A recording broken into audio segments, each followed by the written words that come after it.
Hello, I am a manufacturer. This is the product. Taylor is Amazon. How do we ship this from me to you, Taylor? This video is all about how to ship to Amazon simplified, no more confusion.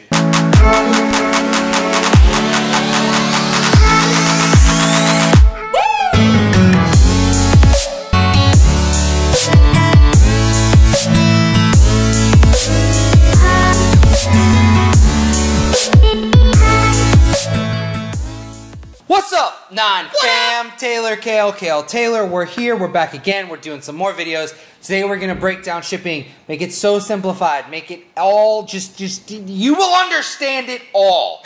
Okay? Before we get started, here at the non-fam, we always do giveaways, okay? Caches, course, Honey Badger Boost, product photography, listing optimizations. We do it all. Here are some winners.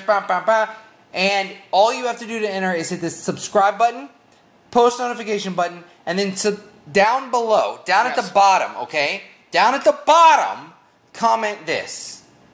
How to ship to Amazon simplified. Yep, that's all you gotta do to enter. It's cool. We got a lot of stuff going on. We're making moves.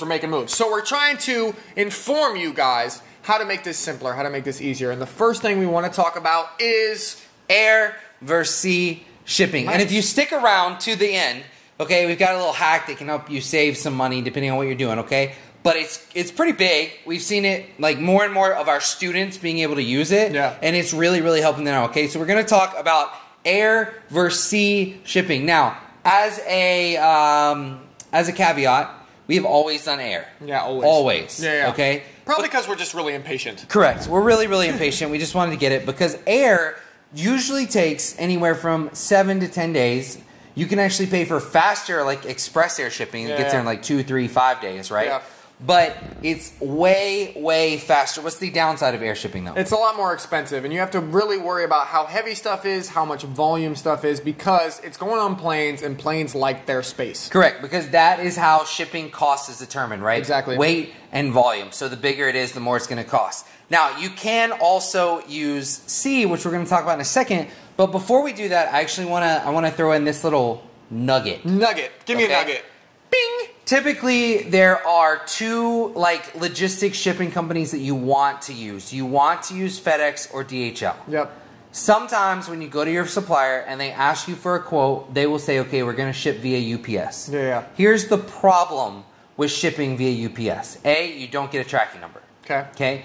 B, the way that UPS works when you ship something from China is they're putting it on, like, some random plane, like Air China or some random plane, flying it to the United States, and then once it gets to the United States, then UPS picks it up and delivers it to you or delivers it to the Amazon warehouse, okay? Gotcha. If you use FedEx or DHL, FedEx or DHL will pick it up in China and make sure it gets to where it's going to go. So there's less moving pieces, so there's less chance of something getting lost or something like that. Yeah, and just so you know, we actually do this stuff. We wanted to give you a little price. So you can expect to pay for air shipping about $6 to $7 per kilogram. So if you know the weight of your product, you can start to kind of calculate that. I don't even know what kilograms are. I don't either. But you can probably use Google. Yeah. I feel kind of bad because, like, the rest of the world uses kilograms and we use pounds. Yeah, weird. But hey, whatever. Listen, now we can get into sea shipping, okay? Now, sea shipping is way more complicated. Yeah. There's a lot more involved in it. And we're going to get more into why it's so complicated when we go over, like, the actual different terms and stuff like that. I'm excited to talk at the end because we have this broken down into, like, 3 categories, and it kind of just breaks it down about how much of the responsibility is on you. Correct. So stay till the end. We're going to break it down. So sea shipping will take, like, 30 to 45 days. Yeah. It's way more complicated because when somebody does sea shipping, okay, it is where they are responsible for getting it from China to, like, a port in, like, LA or San Fran or somewhere like that on the West Coast, okay? Yep. And then from there, you are responsible for the rest of it, okay? So you have to get, like, a freight forwarder. You have to get something to pick up there. A lot of times when you do that, you'll be responsible for the customs. All of that stuff happens with sea shipping, okay? And I don't know if I said this before, but I'm going to say it again because it's, like, the big point. It takes 30 to 45 days. It's a long time. That's especially like a month and a half. Like, think about it. If you're trying to get up in time for, like, Q4, you want to get your inventory in for Christmas, which is the biggest time to sell on Amazon, you don't really have 45 days to spare. So that's why we avoid it at times. But there are obviously benefits of lower cost. It just takes more time. But then you also have to deal with all these people. So one of the things that I think people don't really understand about sea shipping is that you're really dealing with like 5 or 6 or maybe 7 or 8 different people if you're trying to organize all of the different documentation, right? Yep. So that's why you need a freight forwarder. So we actually have a link in the bio for 2 really good friends of ours. Their name is George and Linda Smith. They have this company. It's called Logistics Smith, which is cool. You can go check it out online or whatever. But what they do is they handle getting it from the port to Amazon. So they're going to handle everything. You know what, Kale? Let's just do a screen grab real quick. Let's go to their website. Let's show them what's going on. Cool. Let's do it. So here we are on logisticssmith.com. So this is all of their services, guys. And I like this slogan. It says large enough to handle, small enough to care. So really, guys, they are just real people. They've been on our channel before. Shout out to George and Linda. Correct. But what they do, guys, is they do pre-prep. Okay, so like they come in here and they will prep your shipment if you need stuff like, I don't know, put it in bundles, or you need to have one product combined with another product, stuff like that. They will actually they're going to help you over in China too. They'll help they you source sourcing stuff. agents. Yep. Cool. They do forwarding, so that's just basically receiving your product in the USA and moving it to the correct warehouse. Correct. They're doing returns, so if you don't want your returns, say you're selling from like out of the country, you're not selling from the USA, you don't want the returns to come to your house, yep, you can have them come to George and Linda. They'll store everything for you, so their storage fees will be way cheaper than if you store it at Amazon, obviously. Correct. And then they also do product photography and listing optimization, but guess what? This link goes to us at honeybadgerboost.com. Correct. And I want to point this out, and this is kind of the reason why I wanted to look at this, okay?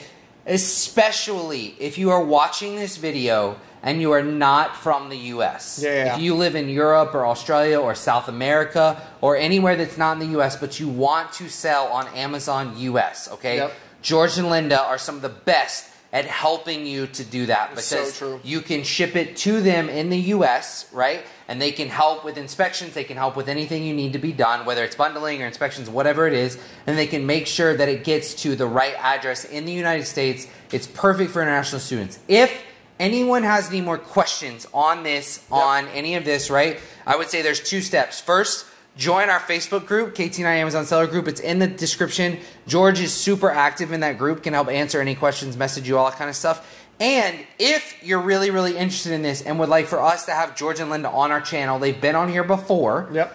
We can get George and Linda, who own this company, to come onto our channel. Again, we might do this either way, right? But have them come on and really talk about the service and how they're helping and what they're doing. Perfect. So now, let's go back, and that is a freight forward. And a freight forward is really needed when you're doing sea shipping, okay? Yep.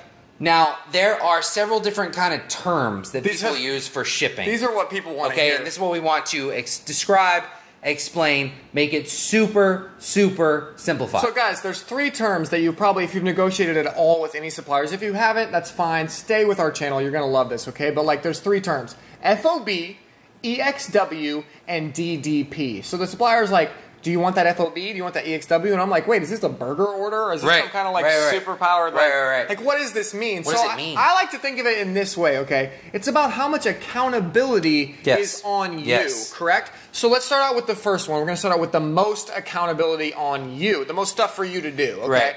EXW, and we're going to maybe put a graphic here. EXW means 100% of the accountability is on you. So you are actually responsible for arranging your own shipping, right, from China to the United States. You're responsible for the customs, the duties. You're responsible for arranging all of the different forms. It's crazy. All of the different stuff, right? So basically what you would have to do is you would have to have someone, some logistics company somewhere, pick something up from your supplier in China and then get it to you or to the Amazon warehouse. Everything is on you. I literally think of it kind of like international business for people that aren't prepared to do it. Like, it's like, imagine that your supplier made like 1,000 of these, dropped them on their warehouse floor and said, okay, you take it from here. That's what EXW is. You have to get them from China, all the legal requirements, into the United States and sell it properly. It's a little bit difficult, and that's why we don't recommend it, honestly. So FOB is the second one. This is actually 50% of the accountability on you. Correct. So the way I like to think of this, and you can explain it a little bit more after this, is like they put these, they make these for you. They don't just place them on the warehouse floor and say, hey, take it from here. They actually put it on a truck in China or wherever you're sourcing it from, and then they get it to a port in the United States. So we're like, if you're the United States, we're like here. But then we got to clear all this other stuff still, right? Right.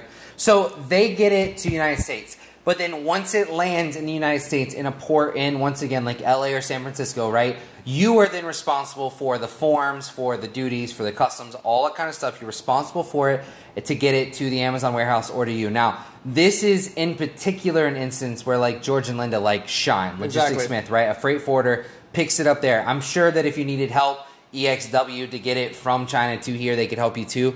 But FOB is what a lot of people use to get that and then use a freight forwarding company. FOB might be George and Linda's favorite word. Right. Because that gives them business, right? But DDP is maybe our favorite word. Correct. I don't know. Or at least it has been in the past. We Correct. actually use George and Linda now too because they're amazing. But DDP is this ability to ship door to door. Okay, so you can do door to door sea shipping, which is weird because it's like, if you knew how to handle all of it, why didn't you just handle all of it in the first place? But you can do also DDP Air, which is the fastest way. So what it's doing is it's saying 0% of the accountability is on you. Nothing is on you. Your manufacturer makes, sorry, I'm bringing back these are really like heavy. Bringing back these again. Correct. They make these, and all of the responsibility for getting them to Taylor is on them. So, boom. That's it. You have to pay extra, you have to pay a premium for that, but that is the quickest, the fastest way. Just ask your supplier for DDP and it will get to you just as fast. Exactly. We highly recommend always using DDP, door to door. It just takes care of everything, and there are different things you can do with that, right? But, and then there's like, even still with DDP, some suppliers will ask you to pay the customs fees. If they do that, you can do that in two ways. A, you can either say, hey, you pay the customs fees and then invoice me for them. Yep. Or you can say, hey, give my phone number to like FedEx or DHL or whoever's taking it and whoever's going to have to deal with the customs. Yeah. And they can call me and then I will pay the customs, okay? If that happens, I just wanted to bring that up, okay? Cool. But highly recommend DDP. Highly recommend Air. Now we have like a little hack. We have a bonus hack. This is for the 9 fam, you people that watch videos till the end. If you've been on this channel for any point of time, you realize that we always save stuff for the end to incentivize you guys to watch the whole video. Correct. And this is very selfish of us. Yeah. Because we just want videos to rank, and videos don't rank if you leave it after a minute. So Right. like, maybe if you're watching on your phone and you're like, I should leave this video, just think about me crying. Wow. Because it's like, oh my gosh, you ruined my watch time. I'm joking. I'm joking. What's the hack? So here's the hack. Using DDP, still not EXW or FOB, FOB, using DDP, what if you combined Air and Sea and you got half of your shipment via Air and half of your shipment via Sea? Now, there are a couple caveats with this. Highly recommend it's at least 500 units or more, okay? But let's say you're placing an order for 1,000 units. Yeah, this is good. 1,000 units. And you're trying to get them on Amazon. Maybe you're just trying to start your listing and you know you don't want to waste any more time. Or maybe you have some products up and it's about to run out of inventory, so you need to get products there ASAP, right? Well, do 500 of them via air shipping, so they get there in 5 to 7 days, whatever. You can get them up, DDP straight from the supplier to the Amazon warehouse. Done, hands off, you're good, right? And then the second half, which you won't need for another 30 days, another 45 days, whatever it is, because you already have that initial order that's coming in via air, you ship those by sea to save a little bit of money. Because sea is much more expensive than air is. That's so smart. And like, guys, this can literally get you the best of everything, right? You get the speed of DDP with the low cost of FOB sea shipping, right? So it's awesome. Hope you like that hack. I think that was pretty comprehensive. That really took the confusion out of Amazon FBA ship. It even kind of like simplified it in my head. Yeah. So if you like that, share it with a friend who's interested in Amazon FBA. Hit the subscribe button, hit the bell, and obviously we're doing giveaways and stuff like that. But we love you for watching. Welcome to the 9 family, and we will see you in the next one. Love you.